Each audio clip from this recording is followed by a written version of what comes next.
possuir da sua totalidade iluminação e tomada. Então eu não posso fazer toda a edificação da minha casa um circuito que atende, por exemplo, iluminação das salas, a iluminação da sala e dos quartos junto com o circuito de tomada. Eu também não posso fazer isso, tá? Eu posso pegar, por exemplo, colocar um circuito de iluminação e tomada para atender um quarto? Também não pode, ok? Você tem que imaginar o seguinte, você tem que criar uma independência. Se eu estou usando o circuito que está alimentando as tomadas da sala, pode ser o circuito de iluminação dos quartos. Por quê? Se eu tiver que dar manutenção na tomada do quarto, na verdade eu vou estar desligando, aí vou ter a minha iluminação, porque o circuito de tomada da sala vai estar funcionando e a minha iluminação vem do circuito de tomada da sala. Mas eu não posso fazer um cômodo, por exemplo, tendo iluminação e tomadas. Um disjuntor, um quadro de distribuição que atende iluminação e tomadas. Os pontos de tomada já excluídos indicados no item 9.5.3.2 não sejam alimentados em sua totalidade por um só circuito, caso esse circuito seja comum de iluminação e tomadas. Então a gente não pode também considerar os pontos de tomada de cozinhas, copos, cozinhas, área de serviço, na sua totalidade como iluminação e tomadas. Então a gente vê o seguinte, o que a gente observa, né, na orientação da norma. Todo circuito que a corrente for superior a 10 amperes, tá, vai se tornar um circuito. É copa, é cozinha, é área de serviço, é lavanderia, um circuito para cada um desses ambientes. Então, é um circuito para as tomadas da cozinha, um circuito para tomadas da copa, um circuito para a área de serviço, um circuito para a lavanderia. E iluminação, vocês vão fazer iluminação sempre independente. Faça iluminação sempre independente. Se eu tenho uma casa, um disjuntor para o circuito de iluminação. Pronto. É interessante você avaliar as potências, tá? Que a gente vai ver agora nos próximos slides. Então vamos imaginar um exemplo. A gente tem aqui uma edificação, uma casa, em que foi feito todo aquele cálculo de levantamento de cargas, ok? Vocês fizeram lá o perímetro para encontrar o número de tomadas dos quartos, das cozinhas, pelo método da área para encontrar a carga de iluminação. E essa edificação, ela possui também um chuveiro de 6.000 VA, um micro-ondas de 1.000 VA e um forno elétrico de 1.500 VA. Quantos circuitos essa casa vai ter, né? Quantos circuitos teremos? Então, iremos verificar quais equipamentos possuem corrente superior a 10 amperes. Então, primeira coisa, olha, quais são os equipamentos que possuem corrente superior a 10 amperes? Ficou com duplicado R aqui, peço desculpas. Então, a gente tem um chuveiro, tá? Então, como que eu acho a corrente nominal desse chuveiro? A corrente nominal é a potência dividida pela tensão nominal. Então a gente está considerando que essa casa é uma casa monofásica de 127 volts, tá? Então a gente tem uma corrente de 47,24. É uma corrente maior do que 10 amperes? É. Então já observem que o chuveiro já está nos dando uma corrente superior a 10 amperes. Micro-ondas. Peguei novamente a potência, dividi pela tensão e achei uma corrente de 7,84. É uma corrente superior a 10 amperes? Não é. O forno elétrico. Peguei novamente a potência, dividi pela tensão e achei 11,81. Então, se a norma fala que equipamentos com corrente superior a 10 amperes deverá ter um circuito independente, para esses dois equipamentos, nós teremos dois circuitos nessa edificação. Então, a gente já tem um circuito de chuveiro e um circuito do forno elétrico. A norma também nos fala que a gente deve separar circuito de tomadas de cozinha, circuito de tomadas de área de serviço e circuito de tomadas de área de copa. Circuito de tomadas de salas e quartos, então, ou seja,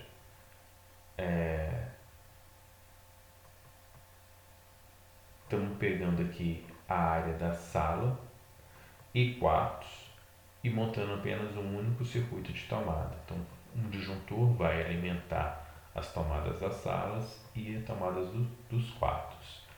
E um circuito de iluminação. Então, o total de circuitos nessa edificação são 7 circuitos, tá? 7 circuitos. Então, o que eu gostaria de pedir a vocês? Eu gostaria que vocês pegassem aquele trabalho, tá? Para a aula de amanhã. Eu gostaria que vocês me mandassem umas fotos, tá? No grupo de WhatsApp nosso, cada um, do trabalho, do ponto que vocês chegaram, para a gente começar a fazer a divisão da instalação. Então amanhã vocês vão mandar as fotos do grupo do WhatsApp, do trabalho que a gente ficou, que foi aquela planta baixa que nós deixamos aí já quase um mês, 20 dias atrás, para vocês desenvolverem o levantamento de carga.